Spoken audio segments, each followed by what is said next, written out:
Padre, te damos tantas gracias, Señor, porque nos das el privilegio, Señor, una vez más de abrir tu palabra, Señor, para poder meditar en lo que tú tienes para enseñarnos en esta tarde, Señor. Padre, gracias, Señor, por poder alabarte, por poder entonar estas verdades, Señor, de quién eres tú, Señor, de esta gloriosa salvación, Señor. Pero ahora, Señor, queremos fijar nuestros ojos en Cristo. Y sin duda Cristo es reflejado a través de tu palabra, Señor. Oh Señor, danos oídos atentos a tu voz y un corazón dócil, humilde, dispuesto, Señor, no solamente a escuchar tu palabra, sino a obedecer tu palabra, Señor. Da gracia a mis labios para comunicar fielmente tu palabra. Bendícenos hoy, Señor, y que Cristo solamente sea glorificado en esta tarde. Te lo rogamos en su nombre, en el precioso nombre de nuestro bendito Señor y Salvador Jesucristo. Amén. En el año 555 después de Cristo, durante una persecución bajo el Imperio Romano, un hombre llamado Policarpo, quien fue discípulo del apóstol Juan, quizás usted ha estudiado la historia, fue arrestado por negarse a adorar al César. Ya anciano en edad, lo llevaron ante el procónsul, quien le dijo lo siguiente: respeta tu edad, maldice a Cristo y te dejaré libre. Policarpo, quien ya era anciano, respondió una frase inolvidable que ha quedado recordada hasta el día de hoy. Policarpo dijo lo siguiente: 86 años le he servido y nunca me ha hecho mal alguno. ¿Cómo puedo negar a mi rey que me salvó? Es interesante que ante esta pregunta de él, ante esta respuesta negativa, fue condenado a morir quemado. Según los relatos, cuando le ataron para prenderle fuego, oró en voz alta dando gracias a Dios por considerarlo digno de morir como testigo de Cristo. Y aunque lo amenazaron, mis amados hermanos, este hombre no se conformó al mundo, sus creencias, ni al imperio romano y las cosas que ellos creían, sino que vivió y murió de manera diferente al mundo en el cual él estaba. Fue fiel hasta el fin. ¿Te anima a escuchar un testimonio así? ¿Te anima a escuchar un testimonio de alguien que estuvo dispuesto a vivir para su rey que le salvó? Es interesante, mis amados hermanos, porque esta misma pregunta en la vida de Policarpo hacia el final de su vida nos deja una gran lección. Pregunta para nosotros, la misma de Policarpo: ¿cómo puedo negar a mi rey que me salvó? Mis amados hermanos, esa pregunta es básicamente lo que vamos a considerar en el texto que el día de hoy vamos a observar en la palabra del Señor. Básicamente, después de que el apóstol Pedro nos ha mostrado cuál es la posición gloriosa que el creyente tiene en la persona de Cristo, habiendo sido salvado por gracia, nos va a mostrar ahora que cómo el creyente va a negar en su vida a aquel que lo salvó. Es imposible. Aún si está padeciendo momentos difíciles, aún si está padeciendo momentos de dolor y de sufrimiento, ¿cómo el creyente va a negar con su vida a aquel que lo salvó? Ahora bien, mis amados hermanos, lo que vamos a considerar hoy es algo que obviamente no es fácil escuchar. Y es que aunque yo pueda conocer el Evangelio y lo que es la salvación de manera perfecta, es posible que yo con mi vida esté negando la obra de la salvación porque no estoy viviendo conforme al Rey que me salvó. Hoy vamos a observar en la palabra del Señor, mis amados hermanos, que después de que ya Dios a través del apóstol Pedro nos ha mostrado un llamado que Dios ha hecho a la salvación, hoy Dios te hace un llamado a la santidad, a vivir diferente, a vivir para Dios. ¿Sabe por qué? Porque aunque estás en este mundo, no perteneces a este mundo, le perteneces a Dios. Amén. Tu pertenencia es Dios. Has sido llamado y convocado a la salvación, pero has sido llamado y convocado a la santidad. Es por eso que el tema que hoy vamos a considerar en la palabra del Señor es un llamado a vivir diferente.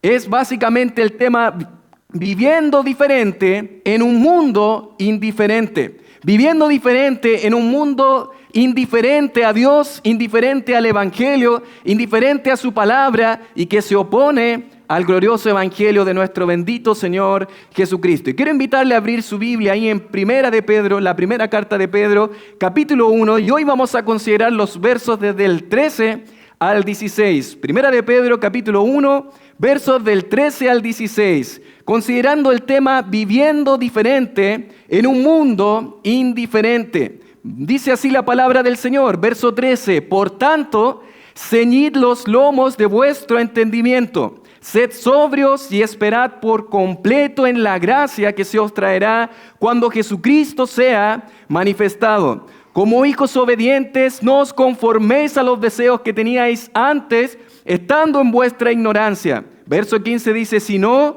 como aquel que os llamó es santo, sed también vosotros santos en toda vuestra manera de vivir. Verso 16 dice, porque escrito está, sed santos, porque yo soy santos. Que el Señor bendiga su palabra. Amén.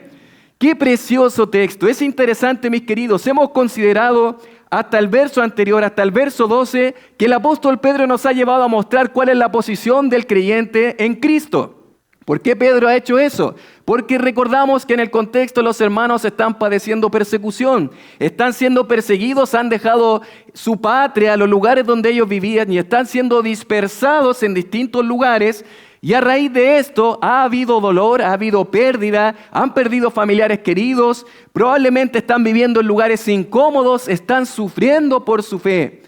¿Y qué va a hacer Pedro? A través de lo que es la posición que el creyente tiene en Cristo, Pedro va a querer animarles y mostrarles que ese sufrimiento es parte de la gracia de Dios. Recuerda usted que la gracia de Dios es un favor inmerecido.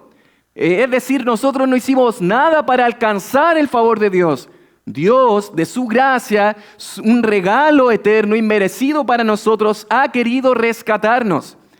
Y sufrir, claro, es difícil, pero Pedro quiere mostrarles eso es parte de toda la gracia de Dios para tu vida, porque no están mirando el panorama completo, les dice Pedro. Ustedes han sido salvos por la gracia de Dios.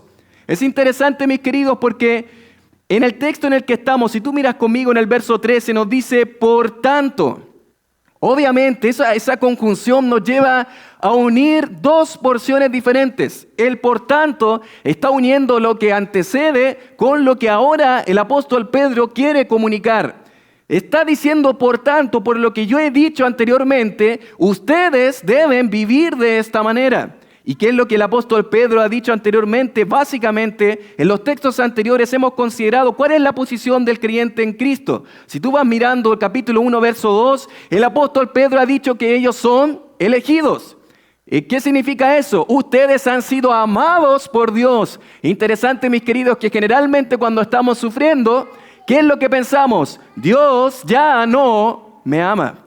Dios pareciera que no tiene tanto amor por mí. Pero el apóstol Pedro comienza diciéndoles, ustedes son amados de Dios, ustedes han sido elegidos. El apóstol Pedro en el verso 13 les ha dicho que Dios les ha hecho renacer, es decir, Dios les ha dado vida. Ustedes estaban muertos y Dios les ha resucitado, les ha dado vida. En el verso 4 el apóstol Pedro les ha dicho que tenemos una herencia reservada en los cielos, ¿te acuerdas? Incorruptible, incontaminada, inmarcesible, el verso 4. Luego en el verso 5 el apóstol Pedro dice, somos guardados por el poder de Dios hasta el futuro. Luego el apóstol Pedro en el verso 6 va a decir que seremos recompensados en el futuro. En el verso 10 va a decir que esta salvación fue profetizada por los profetas en el Antiguo Testamento. Esta misma salvación que ustedes han recibido, dice Pedro, fue lo que los apóstoles predicaron. Pero finalmente el apóstol Pedro también dice que esta es la salvación que los ángeles se maravillan y contemplan y observan. ¡Qué glorioso como Dios salva al pecador! De hecho, en Lucas 15:10 recuerdan lo que dice la palabra del Señor, que hay gozo delante de los ángeles de Dios cuando ¿qué? Cuando un pecador se arrepiente. Los ángeles se gozan cuando ven esta maravillosa obra de la salvación. Por tanto, ¿qué es lo que nos quiere decir el apóstol Pedro? Por todo lo que les he dicho anteriormente, por todo lo que es la posición que ustedes tienen en Cristo, por tanto, ustedes deben vivir diferente. Mis amados hermanos, Pedro les ha querido mostrar lo hermoso, glorioso que es la salvación que hay en Cristo. Él no solamente nos ha rescatado, sino que Ha hecho muchas otras cosas que nos hacen maravillarnos con la salvación, incluso un futuro asegurado en su presencia. Pero ahora el apóstol Pedro inmediatamente va a mostrarles que ahora ustedes algo tienen que hacer. Si tú has leído cartas del Nuevo Testamento, vas a recordar que el apóstol Pablo, por ejemplo, tiene una manera muy particular de escribir. En general, el apóstol Pablo va a hablar de todo lo que es la posición en Cristo, va a hacer toda una lógica argumentación para después, avanzados los capítulos, mostrarnos de la práctica, cómo debe vivir el creyente. Tú vas a ver esa estructura en la carta a los Efesios, 3 capítulos de doctrina, 3 capítulos de práctica. La carta a los Romanos, vamos a tener 11 capítulos al principio de doctrina y desde el 12 al 16 práctica. Pero el apóstol Pedro tiene una manera diferente de escribir. El apóstol Pedro inmediatamente, ¿sabes qué quiere hacer? Quiere mostrarte cómo tú debes vivir, siendo salvo y teniendo esa gloriosa posición en Cristo. De hecho, recordamos sermones del apóstol Pedro y lo que él caracteriza en sus sermones es que él enseña y exhorta. Tú recuerdas que las predicaciones en general tienen esa estructura. Uno enseña doctrina y exhorta. El apóstol Pedro eso es lo que va a hacer acá. De alguna manera y sin querer confundir a nadie, hasta el verso 12, cómo estaba escribiendo Pedro era a través de un modo indicativo. A partir de este verso lo va a hacer a través de un modo imperativo. ¿Qué significa esto? Bueno, básicamente hasta el verso 12 él estaba informando algo y a partir de ahora él está mandando algo. Antes estaba mostrando cuál es la realidad del creyente, una información simplemente que yo debo conocer, pero ahora él está diciendo, bueno, salgamos de la sala de clases y vayamos a la práctica, porque esto se debe vivir. El apóstol Pedro nos ha mostrado verdades de la salvación a modo de una clase, pero ahora nos hablará de la vida del creyente a modo de una predicación. Pedro nos ha hablado de una clase teórica de la salvación y ahora nos va a hablar de una clase práctica de la santidad. Dejemos de hablar de cómo funciona el vehículo. Vamos a la práctica. El apóstol Pedro nos quiere decir que no solamente hay una realidad de la salvación, sino que tú debes tener una respuesta a esa salvación. Tu estilo de vida debe demostrar que realmente tú eres un hijo de Dios. Por eso, mis amados hermanos, hemos observado en los primeros versos hasta el verso 12 cómo ha sido la obra de Dios al llamarte a la salvación. Pero ¿sabes qué? Ese mismo Dios que te ha llamado a la salvación hoy te llama a la santidad. Te llama a vivir para Él, porque un hijo de Dios vive diferente en un mundo indiferente. Es interesante, mis queridos, porque la vida cristiana no es simplemente algo que yo conozco. Y lamentablemente hoy se vuelve simplemente algo que yo conozco de Dios, pero salgo de la iglesia y los otros días de la semana, ¿cómo vivo? Vivo más parecido al mundo que a lo que me enseña la palabra, que es mi posesión en Cristo. Warren Wiersbe dice, la conducta cristiana debe estar en armonía con la identidad cristiana. No vivimos para ser santos, vivimos porque ya hemos sido hechos santos en Cristo. Es vivir conforme a la identidad que tengo en Cristo. Matthew Henry en su comentario de Primera de Pedro dice, los cristianos como hijos obedientes deben renunciar a los deseos que gobernaban sus vidas antes de conocer a Cristo, porque eso es ser salvado. Es que ya no vivo de la misma forma en la cual vivía antes. Dice este autor, han sido llamados a la santidad y deben vivir conforme a esta vocación. Amados hermanos, la vida cristiana no solamente se vive cuando tú vienes acá y te sientas para alabar a Dios y disfrutar de un tiempo de comunión con la iglesia del Señor. Claro que ahí se vive nuestra vida cristiana, pero tan pronto tú sales y enfrentas el mundo tal cual es en donde tú realmente tienes que vivir conforme a la identidad que tú tienes en Cristo.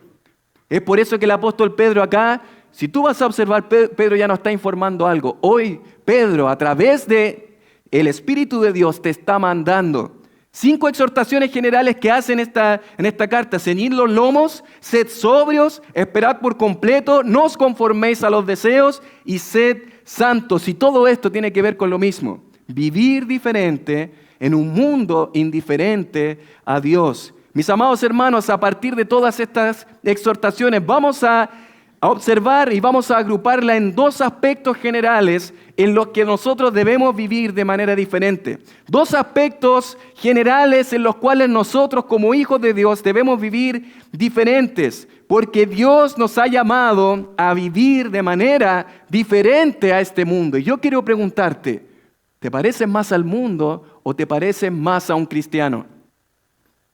Si tú dices ser un hijo de Dios, si Dios te ha llamado a la salvación, amado hermano, ¿a quién te pareces más?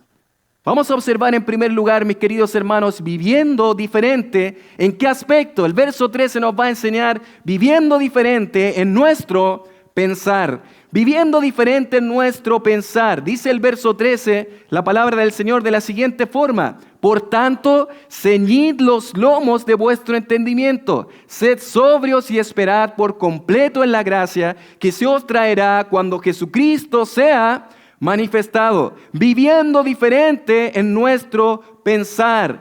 Lo primero que va a hacer el apóstol Pedro es no hablarnos tanto de lo que hacemos, sino de lo que pensamos. La mente del cristiano, la mente del Hijo de Dios, en medio incluso del dolor y el sufrimiento, debe ser diferente porque conoce la posición que tiene en Cristo y eso le lleva a pensar diferente a los demás. El apóstol Pedro nos habla en este texto y dice: ceñid los lomos de vuestro entendimiento. Es una expresión extraña. El apóstol Pedro está diciendo algo extraño porque obviamente nuestro entendimiento, nuestra mente no tiene lomos. Es una metáfora. ¿Qué es lo que está diciendo él? Él no está hablando de manera literal, está utilizando una figura para enseñarnos algo. ¿Qué es lo que Pedro está haciendo en este texto? Básicamente está hablando de algo que era común en ese tiempo. Usted debe recordar que la gente en ese tiempo no se vestía como nos vestimos el día de hoy nosotros. Nosotros habitualmente ocupamos prendas separadas, ¿verdad? Un pantalón, una camisa, una chaqueta, prendas separadas. En aquel tiempo se vestían con una única ropa, un único atuendo que era una túnica larga y se la amarraban con un cinturón. Eso obviamente para poder el vivir normal no tenía mucha complicación, pero en el momento que tú querías hacer alguna actividad, una acción un poco más, podríamos decir que requiera más trabajo, la túnica se volvía incómoda. No era tan fácil poder, por ejemplo, correr si alguien te estaba persiguiendo. La túnica te incomodaba. Si querías hacer alguna acción, trabajar en algo en la casa, obviamente la túnica incomodaba. Por lo tanto, ¿qué es lo que hacían las personas antiguamente? Ceñían su túnica. ¿Cómo lo hacían? La parte inferior de lo que era su túnica la colocaban dentro de su cinturón y de alguna manera se lo ceñían para que no le incomodara y de esa manera pudiesen hacer cualquier actividad. Hay muchos textos en el Antiguo Testamento que nos muestran esto, pero Éxodo 12:11 nos dice lo siguiente, el contexto de la Pascua: y lo comeréis así, ceñidos vuestros lomos, vuestro calzado en vuestros pies y vuestro bordón en vuestra mano, y lo comeréis apresuradamente, es la Pascua de Jehová. Esto era obviamente para poder celebrar esta fiesta y para poder tener mayor comodidad. El Señor habla de lo que es ceñir los lomos, colocar esta vestidura que incomoda en la parte de abajo, poder colocarla en medio del cinturón. Bueno, ¿cuál es la idea? ¿Por qué Pedro utiliza esta figura? Bueno, porque cuando tú hacías esta acción, esta figura, este gesto de colocar tu túnica dentro del cinturón, en otras palabras, ¿qué es lo que estabas haciendo? Estoy preparado para la acción. Me estoy preparando para hacer algo. ¿Qué está diciendo Pedro? Está tomando esta acción y la está aplicando a nuestra mente y está diciendo: prepara tu mente para la acción. Prepara tu mente para actuar. Mis amados hermanos, lo que Pedro nos está diciendo es que la lucha espiritual, la lucha del creyente no comienza en lo que hago, sino que comienza ¿dónde? En lo que pienso. En mi mente. Mis amados hermanos, es a partir de nuestra mente la que nos lleva a hacer lo que nosotros hacemos. Lo que tenemos en nuestra mente es lo que nos hace hacer lo que hacemos. Eso es redundante, pero grave esa frase. Lo que tenemos en nuestra mente es lo que nos hace hacer lo que hacemos. Nuestras acciones son el resultado de lo que pensamos. Así somos nosotros. Nosotros no hacemos acciones por llegar y hacerlas, es porque ya hay ciertas cosas que se han anidado en nuestra mente. Es interesante que en Filipenses capítulo 4, versos del 8 al 9, nos muestra algo interesante. El apóstol Pablo dice lo siguiente: por lo demás, hermanos, todo lo que es verdadero, todo lo honesto, todo lo justo, todo lo puro, todo lo amable, todo lo que es de buen nombre, si hay virtud alguna, si hay algo digno de alabanza, en esto, ¿qué cosa? Pensad. Su mente debe estar llena de todas estas cosas. Pero luego el verso 9 hay una conexión clara porque dice: lo que aprendisteis y recibisteis y oísteis y visteis en mí, ¿esto qué? Haced. Y el Dios de paz estará con vosotros. Lo que tú piensas es lo que tú haces. Es interesante, mis amados, que hay personas que llegan a un punto a veces en una crisis matrimonial a decir: esto yo no lo vi venir, esto pasó de la nada. Hombres o mujeres que han cometido adulterio y que dicen esas palabras, esas expresiones, dicen: esto yo no lo vi venir, esto pasó de la nada. Eso no pasa de la nada. Tú anidaste algo en tu mente. En tu mente tú ya eras un adúltero. Lo único que hiciste ahora fue concretarlo con tus actos. Pero en tu mente tú ya lo eras. Porque, mis amados, hacemos lo que pensamos.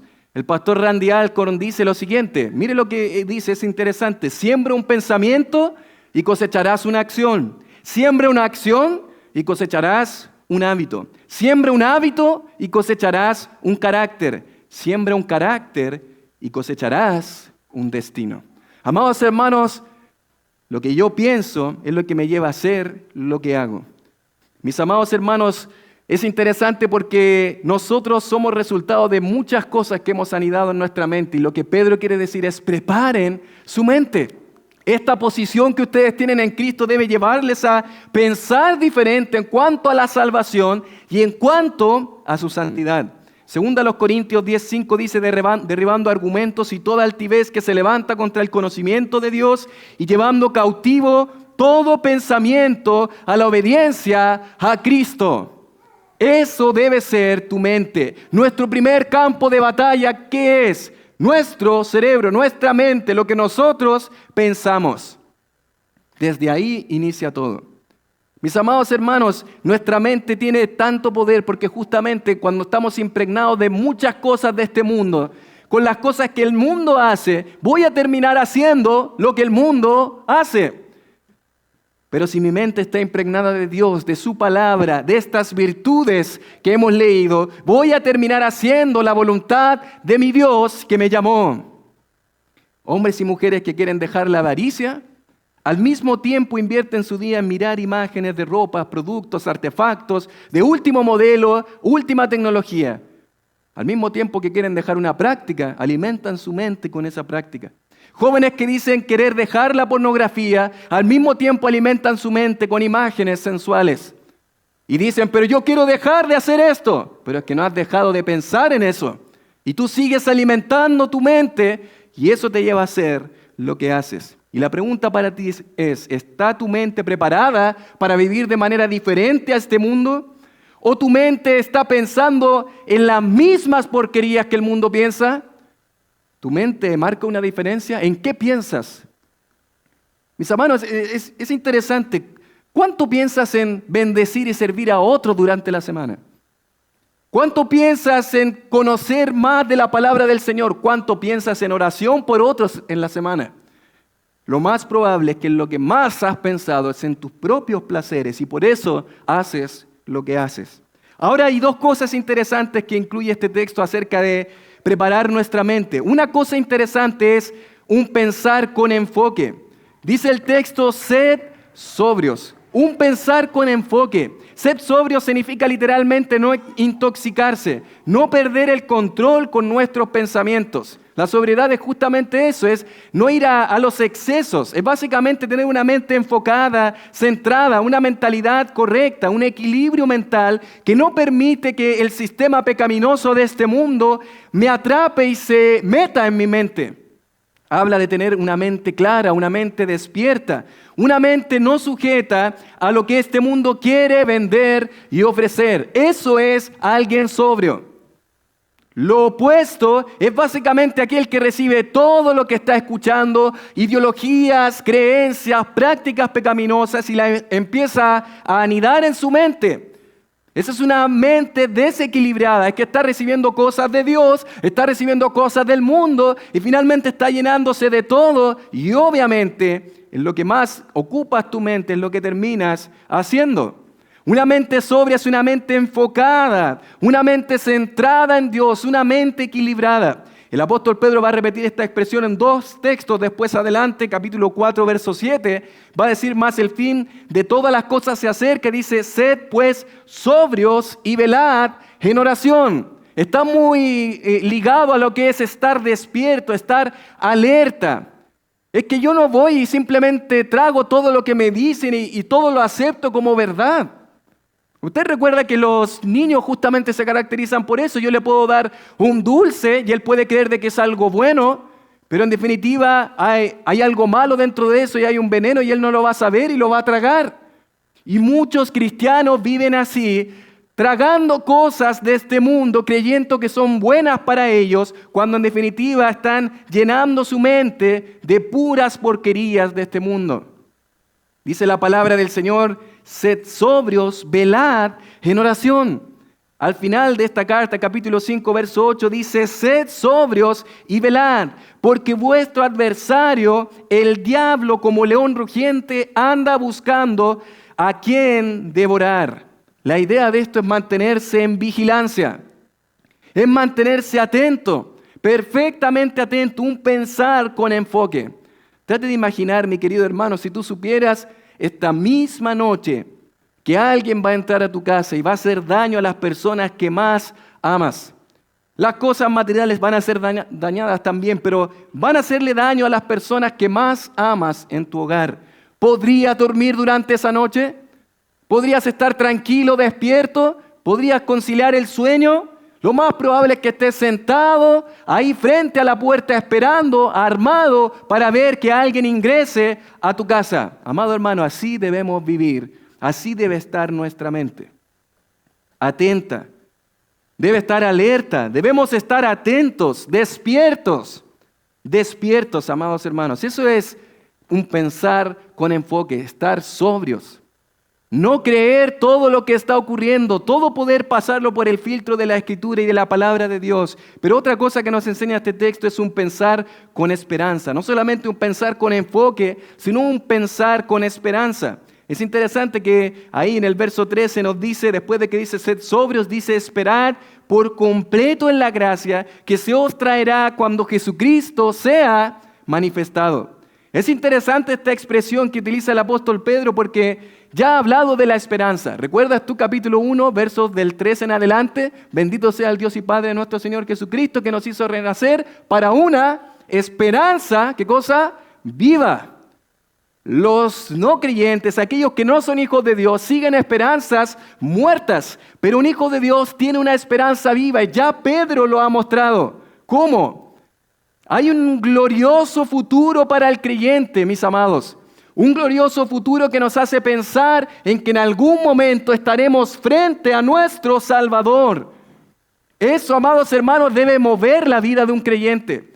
Debe ser el pensamiento constante de un hijo de Dios. Y honestamente, ¿cuánto piensas en la esperanza eterna de estar frente a tu Salvador? ¿Piensas a menudo en eso? Dice el verso 7, nos había dicho al final, honra y gloria cuando sea manifestado Jesucristo. Es la misma idea. Lo va a repetir en el capítulo 4, verso 13, cuando nos dice que si no gozaos por cuanto sois participantes de los padecimientos de Cristo, para que también en la revelación de su gloria, manifestación, revelación, apocalipsis, esa es la idea. ¿Qué es? Es descubrir, es como si yo tuviera este púlpito cubierto con una sábana y en algún momento lo descubro, lo doy a conocer. En algún momento nuestro Señor Jesucristo se va a descubrir, se va a manifestar, se va a revelar y podremos verle cara a cara. Amados hermanos, ese debe ser el pensamiento de un hijo de Dios. Eso es preparar nuestra mente. Eso es un pensar diferente. Es estar con mi mente dispuesta, mi mente con un enfoque claro en Dios, en su palabra, en el Evangelio, pero sabiendo también de esta esperanza que la misma Escritura me enseña. Amado hermano, cuando yo tengo eso en mente, yo creo que varias cosas cambian en mi vida. Esta expresión es muy similar a lo que va a decir en Apocalipsis 1:7. En una y otra vez Apocalipsis nos va a decir eso. Viene, vamos a poder verle, va a vencer. He aquí que viene con las nubes, 1:7 de Apocalipsis dice, y todo ojo le verá. Y los que le traspasaron y todos los linajes de la tierra harán lamentación por él, sí, amén. Mis amados hermanos, en algún momento todo ojo le verá. En algún momento nosotros veremos a nuestro Señor y yo debo estar pensando en esta esperanza. ¿Por qué nosotros debiésemos, mis amados, pensar en la venida del Señor? ¿Afecta en algo mi vivir, mi vida actual? Trate de pensar, mis amados, para aquellos que tienen hijos, piensen en el lugar que sus hijos más aman estar. Puede ser en el parque que más aman o en el cine, un parque de diversiones, el lugar que ellos más atesoran y aman. Y tú como buen padre o madre les hacen una promesa diciéndole, en un mes vamos a estar en ese lugar. En un mes vamos a ir a ese lugar soñado al que tú tanto quieres llegar. ¿Cómo se pondría el corazón de tus hijos? ¿Cómo estarían ellos? Probablemente muy contentos y expectantes. Y te vas a dar cuenta que al día siguiente, aunque ellos saben que es en un mes más, te van a estar preguntando, ¿cuándo vamos a ir a tal lugar? Pero hijo, ya hablamos, y vas en un mes más. Y van a estar comprando probablemente, van a ir a cualquier otro lugar y va a salir de nuevo la pregunta, ¿cuándo estaremos en ese lugar? Y casi cada conversación va a terminar hablando ¿de qué? Del lugar que tú le prometiste estar. Mis amados hermanos, cada conversación, cada momento de nuestra vida, en cada momento en el que yo estoy delante de mi Señor, en oración, en su palabra, ¿sabes qué? Debemos terminar pensando en la venida de nuestro Dios. Eso es esperar, eso es contemplar el momento glorioso en el que estaremos frente a nuestro Salvador. ¿Y sabes qué? Eso va a llenar tu mente. Vas a estar en tu mente pensando en ese momento glorioso de la venida de nuestro Señor. ¿Por qué? Porque la segunda venida de Cristo es un recordatorio, mis amados, de la primera venida de Cristo. Mis amados hermanos, no es simplemente que Cristo viene, es que cuando yo pienso en esta venida de Cristo, en su segunda venida, yo pienso en su primera venida. Pienso en esta obra que ya Pedro ha relatado. Pienso que Cristo me ha rescatado, me ha salvado, ha muerto en una cruz por mis pecados, ha resucitado y volverá por mí. Martín Lutero decía con esta convicción, yo predico como si Cristo hubiera muerto ayer, como si hubiera resucitado hoy y como si volviera mañana. ¿Es así tu convicción de Dios, del Evangelio, de la obra de Cristo, de su resurrección, de su venida? La segunda venida, mis amados hermanos, nos ayuda, ¿sabes a qué? A purificarnos día a día hasta la venida de Cristo. Tito capítulo 2, versos del 11 al 14. ¿Recuerdas este texto? Esta semana lo estudiábamos en nuestro estudio bíblico y dice la palabra del Señor, porque la gracia de Dios, este favor inmerecido hacia tu vida, se ha manifestado para salvación a todos los hombres, enseñándonos que renunciando a la impiedad y a los deseos mundanos, vivamos en este siglo, sobria, justa y piadosamente. ¿Qué cosa? Aguardando, ¿qué cosa?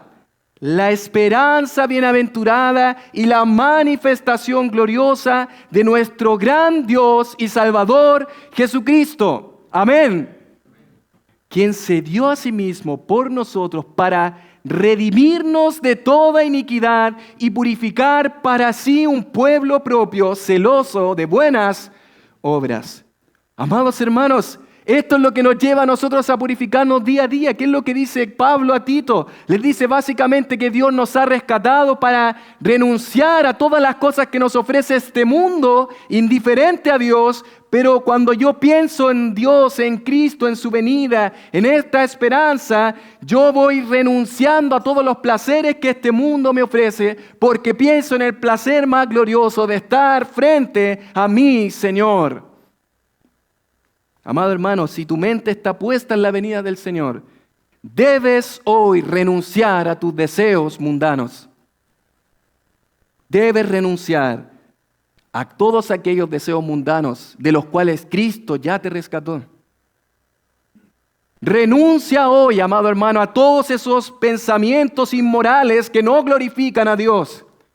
Renuncia hoy a aquellas cosas que piensas en esos momentos privados que nadie te ve. A esas cosas que tú conoces que están en tu mente y que no honran a Dios. Renuncia a eso y espera por completo la venida de tu Salvador. Renuncia a esa porquería. Renuncia a esos pecados por los cuales tu Cristo murió en la cruz para librarte.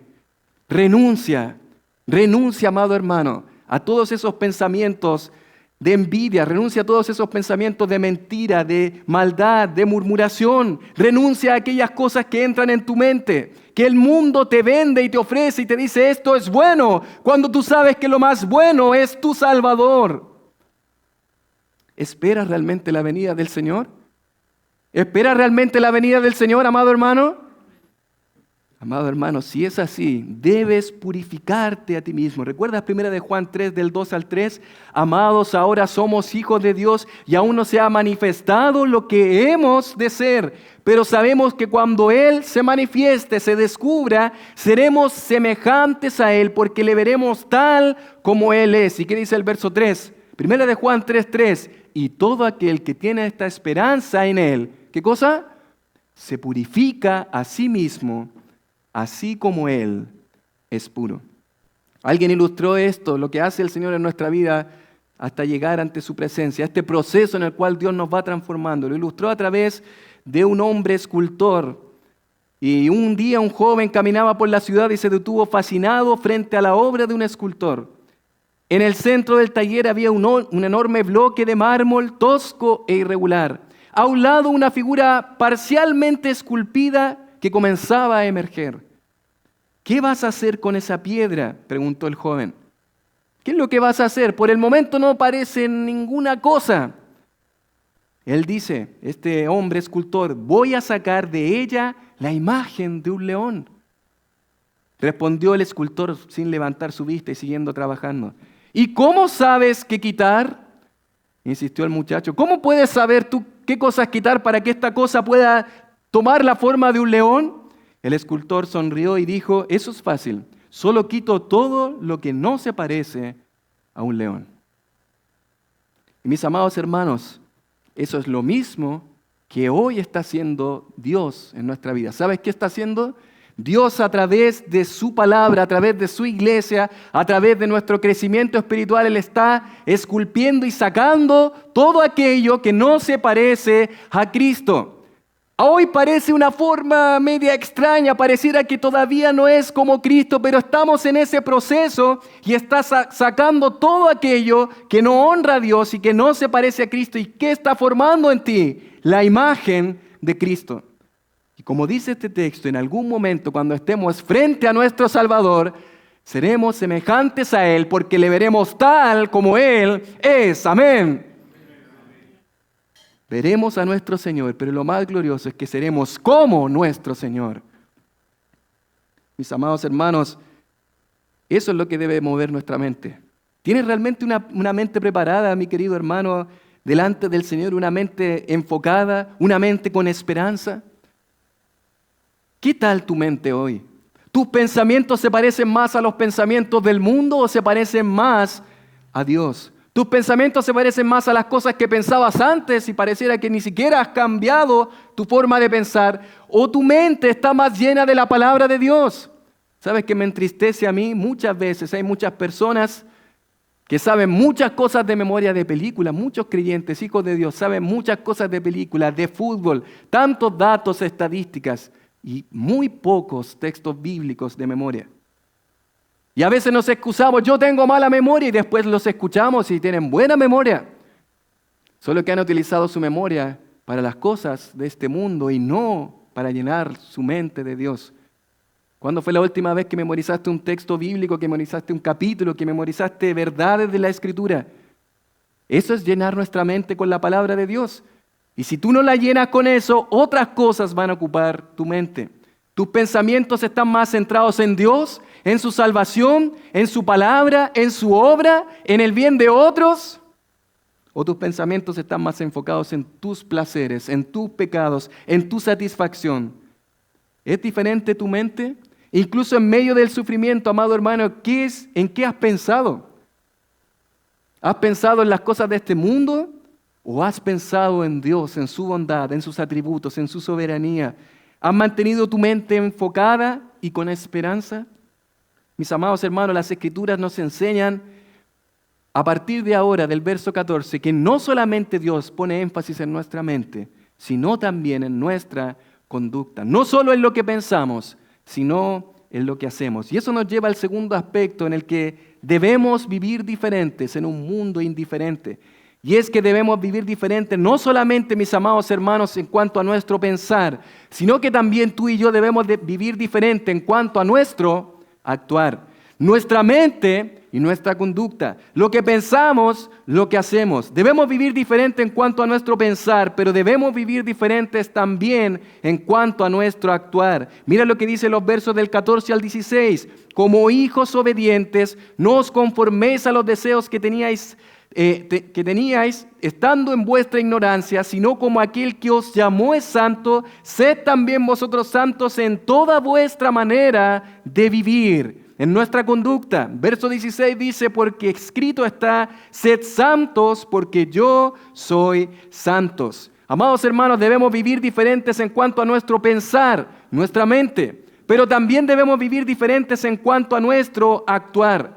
Alguna diferencia en nuestra conducta debe haber con relación al mundo que nos rodea. Los receptores originales de esta carta estaban recibiendo persecución y estaban constantemente viendo al Imperio Romano. Cómo se conducían los romanos, qué era lo que ellos hacían. Pero su conducta debía ser diferente. Aunque vivían con ellos, no podían vivir como ellos porque Dios los había llamado a la salvación y Dios también los llamó a la santificación. Mis amados hermanos, el Hijo de Dios está llamado a vivir de manera diferente en este mundo. Todo eso que ya Pedro ha mostrado acerca de esta posición que tenemos en Cristo se debe reflejar en una conducta que honre el nombre de nuestro Dios. De otra manera, tenemos el derecho a preguntarnos entonces, ¿qué nos diferencia del mundo? ¿Qué diferencia hay? ¿Solo que voy a una iglesia? ¿Solo que canto canciones? ¿Solo que me junto con algunas personas cristianas? ¿Cuál es entonces la diferencia? Porque en tu vida no puedo verlo. ¿Te pareces más al mundo o te pareces más a Dios? Eso es lo que el apóstol Pedro va a hablar en esta sección. Es interesante que nos dice ahí la palabra del Señor, no os conforméis a los deseos que teníais antes estando en vuestra ignorancia. Y eso nos habla de un actuar contrario al mundo. Un actuar diferente a este mundo. Eso, mis amados hermanos, debe definir a un creyente, a un hijo de Dios. Hoy pareciera que no sabemos dónde termina el mundo y dónde comienza la iglesia. Y si no es porque en algún momento estuve obligado a decir que era cristiano, la gente casi ni tenía forma de saberlo porque mi conducta no lo reflejaba. La conducta de un hijo de Dios se debe evidenciar, se debe reflejar, se debe mostrar una vida, un estilo de vida diferente. En Romanos capítulo 12, verso 2, dice la palabra del Señor, no os conforméis a este siglo, sino transformados por medio de la renovación de vuestro entendimiento, para que comprobéis cuál sea la buena voluntad de Dios, agradable y perfecta. Esto es básicamente, mis amados, conformarse a este siglo. Lo que Pablo está diciendo es básicamente lo que a veces nosotros hacemos cuando vamos a la playa, en el mar, y en medio de esa arena que es bien húmeda, la coloco dentro de un baldecito y coloco el balde, dado vuelta, saco el balde y esa arena toma la forma ¿de qué? del balde. Ha tomado la forma de aquel producto que estaba ahí. Bueno, lo que dice el apóstol Pablo es que un creyente no se conforma a este mundo, no toma la forma de este mundo, aunque vivimos en el mundo, compartimos con personas que no conocen a Dios, familiares, compañeros de trabajo. En definitiva, no nos conformamos a este mundo, no nos adaptamos a este mundo, no somos como este mundo.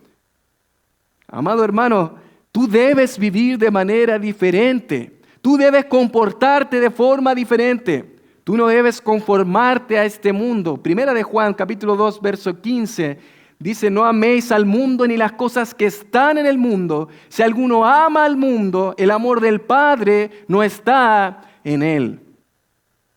Juan es categórico. Y la pregunta es, ¿qué amas más? ¿A quién realmente amas? ¿Dónde está tu corazón? ¿Está realmente en las cosas de este mundo, en las cosas terrenales, en estas pasiones de este mundo, en los pecados, en las cosas que el mundo te ofrece? ¿O está realmente en Dios? ¿O está realmente en su palabra? Porque Juan dice, lo que tú amas es realmente lo que eres. Si alguno ama al mundo, el amor del Padre no está en él. Colosenses capítulo 3, versos del 5 al 10, es un texto interesante. Esto está escrito hacia creyentes, hermanos en el Señor. La iglesia en Colosas dice: haced morir pues lo terrenal en vosotros, tal como cantábamos, fijar nuestra mente en Cristo, y lo terrenal que desechado, ya no quiero eso, ya no quiero estas cosas terrenales, eso dice Pablo. Haced morir pues lo terrenal en vosotros. ¿Qué cosa? Fornicación, impureza, pasiones desordenadas, malos deseos y avaricia, que es idolatría. Y esto es lo que dice Pablo, es en el verso 7, en los cuales vosotros también anduvisteis en otro tiempo, cuando vivíais en ellas. Eso fue cosa del pasado. Así fue nuestra conducta, la fornicación, las pasiones desordenadas. Así vivíamos. Ese era nuestro estilo de vida. Y Pablo dice, verso 9, no mintáis los unos a los otros, habiéndonos despojado del viejo hombre con sus hechos y revestidos del nuevo, el cual conforme a la imagen del que lo creó, se va renovando hasta el conocimiento pleno. Esas cosas quedaron en el pasado, esas prácticas ya no las hago. Vivo diferente. En el mundo es normal murmurar unos de los otros, pero el Hijo de Dios no lo hace. En el mundo eso es normal, todos lo hacen. Todos murmuran del jefe, todos murmuran de las personas, de los colegas, de todas las cosas, pero un hijo de Dios no lo hace. Ha renunciado a estas cosas, hace morir estas cosas terrenales en él. En el mundo es normal mentir a los demás, engañar para obtener alguna ganancia, pero el Hijo de Dios no lo hace. Eso es normal en el mundo, las personas lo hacen. Todos se pisotean unos a otros para poder tener ganancia y poder aspirar a un lugar mejor. Pero el Hijo de Dios no se comporta así. En el mundo es normal la fornicación, el pecado sexual antes del matrimonio o fuera del matrimonio. Eso ya es normal. Pero el Hijo de Dios no lo hace. El Hijo de Dios no se comporta así, no vive así. En el mundo normal, pero no en un hijo de Dios. En el mundo es normal maldecir a otros, decir garabatos, hablar cualquier palabra para insultar a otros, pero el Hijo de Dios no lo hace. El Hijo de Dios vive diferente en un mundo indiferente a Dios. La pregunta es, querido que hoy estás acá, ¿eres realmente un hijo de Dios? ¿Eres realmente un hijo de Dios? Tu conducta debe reflejar que eres un hijo de Dios. O si no, simplemente son comentarios, palabras, y no es la realidad. ¿Has nacido de nuevo? ¿Has pasado de muerte a vida? Eso, amado hermano, se debe reflejar en tu conducta. Eso se debe reflejar en lo que tú haces, en lo que otros ven. Eso es rendirse delante de Dios en arrepentimiento y fe, dejar el pecado para depositar nuestra fe en Jesucristo, el único que puede salvarme de esa esclavitud del pecado.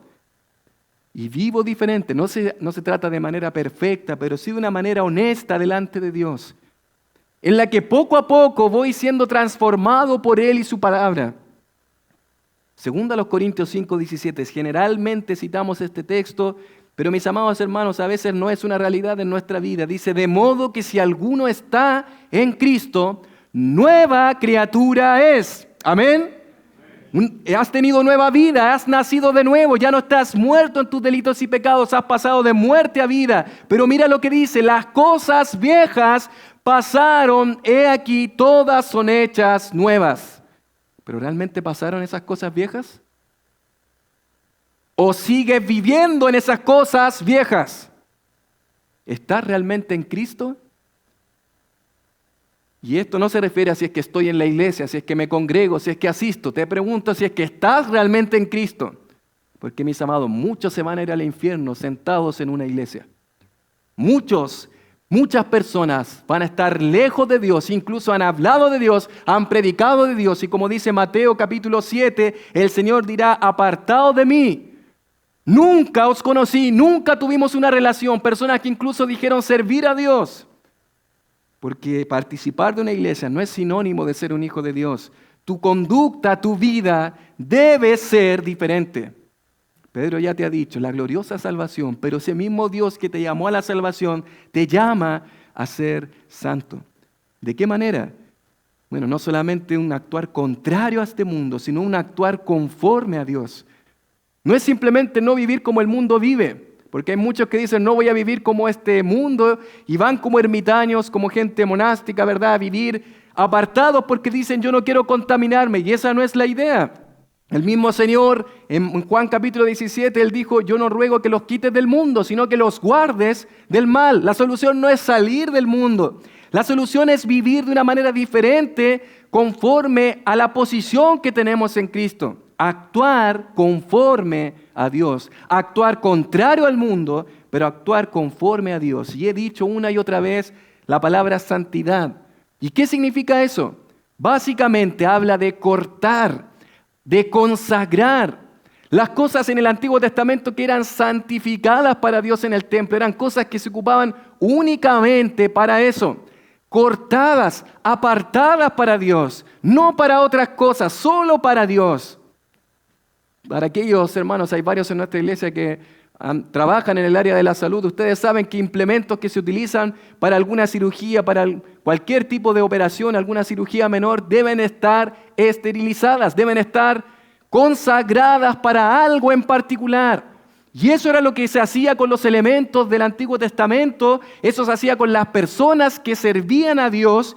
Pero eso es lo que Dios ha hecho contigo y conmigo cuando nos ha rescatado. No solamente nos ha salvado, sino que nos ha cortado de este mundo y nos ha consagrado para Él. Primera de Pedro 1 del 15 al 16 nos dice, si no, o sea, no contrario al mundo, no conforme a este mundo, pero sí conforme a alguien. ¿Qué dice? Sino como aquel que os llamó es santo. Ya ha dicho los versos anteriores que Dios te escogió, que Dios te ha dado una herencia eterna, que Dios te ha salvado. Ese Dios que te llamó, hoy te llama a vivir diferente. Hoy te llama a la santidad. Dice el verso, sino como aquel que os llamó es santo. Sed también vosotros santos en toda vuestra manera de vivir. Toda vuestra manera de vivir. Porque escrito está, sed santos, porque yo soy santo. ¿Por qué debemos ser santos? Respuesta simple. Porque el Dios que nos rescató y nos llamó es ¿qué cosa? Santo. Porque Él es santo. Esto el apóstol Pedro lo extrae y se vale del Antiguo Testamento, en Levítico 11:44, cuando dice la palabra del Señor en este contexto donde observamos muchas leyes rituales que tienen que ver con el tabernáculo de reunión, que era un lugar santo, donde estaba el lugar santo, el lugar santísimo, la gloria de Dios. Habían ciertas cosas que el pueblo no podía hacer. Y dice el verso 43, no hagáis abominables vuestras personas con ningún animal que se arrastra, ni os contaminéis. Lo opuesto de ser santificado, apartado, consagrado, es contaminado. No contaminéis con ellos, ni seáis inmundos por ellos. Y dice el verso 44, el Señor hablando, porque yo soy Jehová, vuestro Dios. Vosotros, por tanto, santificaréis y seréis santos, porque yo soy santo. Así que no contaminéis vuestras personas con ningún animal que se arrastre sobre la tierra. Amado hermano, Dios te ha llamado, te ha sacado de todos los placeres, de todas las cosas que ofrece este mundo para apartarte para Dios, para vivir como Dios.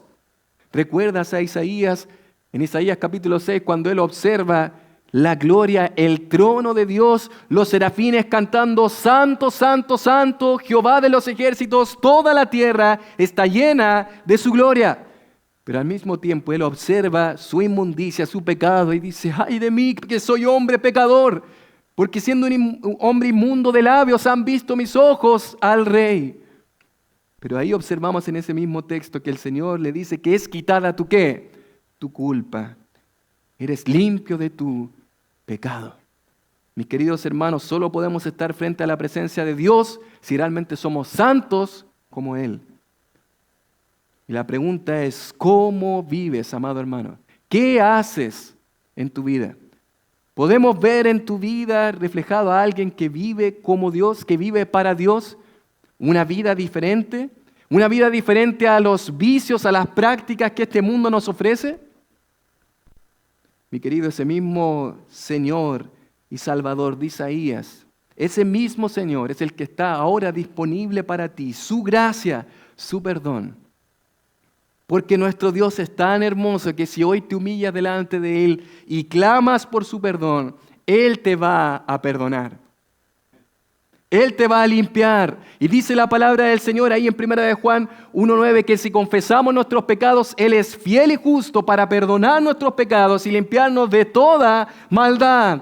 Humíllate hoy y confiesa tu pecado delante de Dios y nuestro Señor va a perdonar tu pecado porque la ira del Padre fue derramada sobre su Hijo. Él te va a perdonar. Pero mi querido hermano, no sigas viviendo de la misma forma. Humíllate hoy delante de Dios.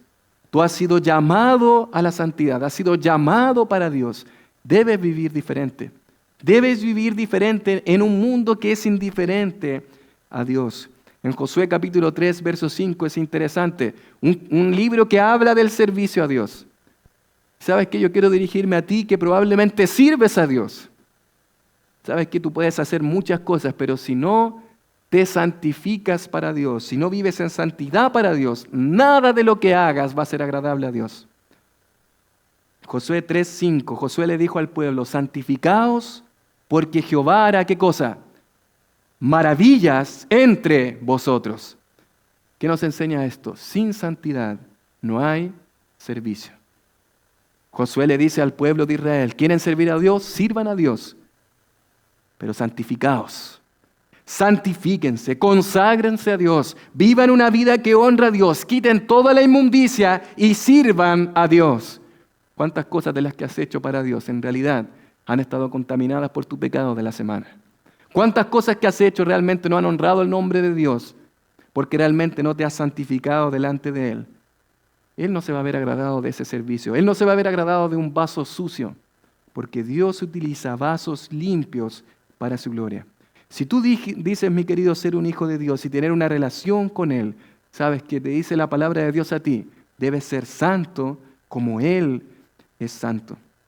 Mis amados, muchos creyentes dicen conocer a Dios, creer en Él e incluso entender de manera excelente la salvación y lo podrían decir de manera profunda como está en 1 de Pedro desde el 1 al 12.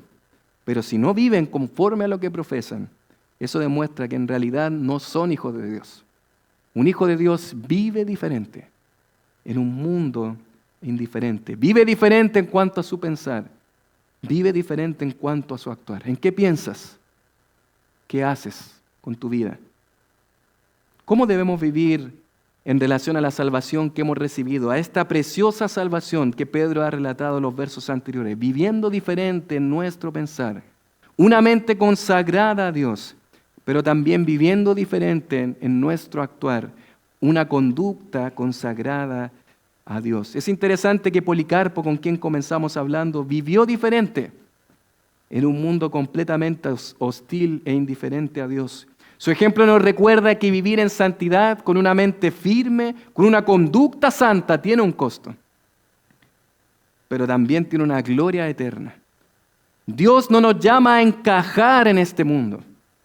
Dios nos llama a reflejar a Cristo.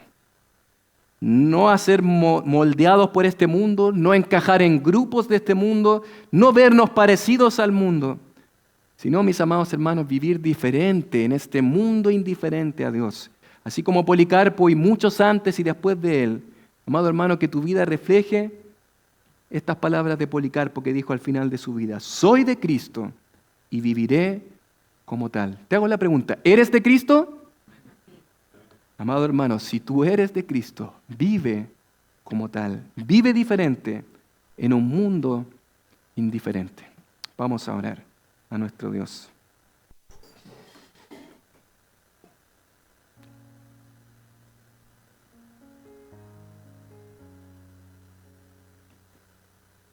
Y con sus ojos cerrados quiero preguntarte, ¿ha hablado Dios a tu vida a través de su palabra? ¿Hay algo que Dios te ha confrontado a través de su palabra y te ha dicho, no estás bien, no estás viviendo conforme a mi verdad, conforme a mi palabra? ¿Hay algo en lo cual tú has descubierto hoy delante de Dios y su palabra que debes corregir? ¿Algo que debes cambiar? ¿Algo en lo cual has pensado últimamente que no se conforma a la palabra de Dios, sino que se conforma a este mundo? ¿Algo que has hecho últimamente que no se conforma a Dios, sino que se conforma a este mundo? Entonces, amado hermano, lo que hoy debes hacer es humillarte delante de Dios. Porque sabes que Dios nos llama a vivir diferentes en un mundo indiferente. Dios no solamente te ha llamado a la salvación, mi querido hermano. Dios te llama a ser santo para Él. ¿En qué has pensado? ¿Qué has hecho? Tu mente, tu conducta, tu pensar, tu actuar. ¿A quién se conforma? ¿Se parece más a este mundo o se parece más a Dios? Mi querido hermano, yo quiero pedirte hoy que en humildad te humilles delante de Dios y le digas, Señor, perdóname, porque he pecado delante de ti. Hoy puede ser un buen momento para clamar delante de Dios y decir, Señor, quiero renunciar a todos esos placeres, Señor, que no honran tu nombre, a todas esas prácticas pecaminosas que el mundo me vende como algo bueno, Señor, pero que sé que no honran el nombre de Cristo, mi Salvador. Hoy yo quiero renunciar a todas aquellas cosas, Señor, que me apartan de ti y de tu verdad. Abre tu corazón delante de Dios y dile, Señor, ya no quiero vivir de la misma forma. Quiero vivir consagrado para ti. Quiero vivir diferente en este mundo. Quiero vivir para tu gloria, Señor. Pero quiero preguntar, ¿hay alguien aquí que nunca ha rendido su vida delante de Cristo? ¿Hay alguien acá que probablemente ha asistido a una iglesia o a esta iglesia por mucho tiempo, pero que nunca realmente has rendido tu vida delante de Dios en arrepentimiento y fe? Dices conocer a Dios, pero tu conducta no lo refleja. Tus pensamientos no lo reflejan. Quiero invitarte a que no esperes más y que te humilles hoy y que clames a Dios por su perdón. Y esa misma gracia obrará en tu vida. ¿Y sabes qué? La palabra nos enseña claramente que nuestro Dios nos va a perdonar. No importa lo que hayas hecho. No importa aquellos pecados que te den vergüenza recordar. Si te humillas hoy, Dios, nuestro bendito Señor, te va a perdonar. No solamente te va a perdonar, te va a dar una nueva vida. Y vas a poder vivir para Él. No esperes más. Padre, te damos tantas gracias, Señor. Porque tu palabra nos convoca, Señor, a que esta salvación gloriosa no es solamente para escucharla un día a la semana, es para vivirla diariamente en nuestra vida, Señor. vivir diferente en nuestro pensar. Oh Señor, guarda nuestra mente del pecado, de la maldad, Señor. Guarda nuestra mente de las cosas impuras que no honran tu nombre, Señor. Pero también vivir diferente en cuanto a nuestro actuar.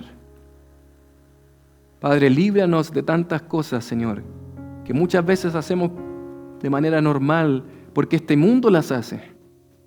Y no nos conformamos a tu palabra, Señor. Pero Padre, ayúdanos, Señor, a recordar que en Cristo nuestro Señor hay perdón de pecados, Señor. Que Él es lo más precioso, Señor. Que en Él hay perdón, que en Él hay restauración, Señor. Ayúdanos a abrazar a nuestro Salvador, Señor. Y Padre, a vivir para Él, a honrar su nombre. Ayúdanos, Señor. Te damos gracias por este tiempo en Cristo nuestro Señor y Salvador.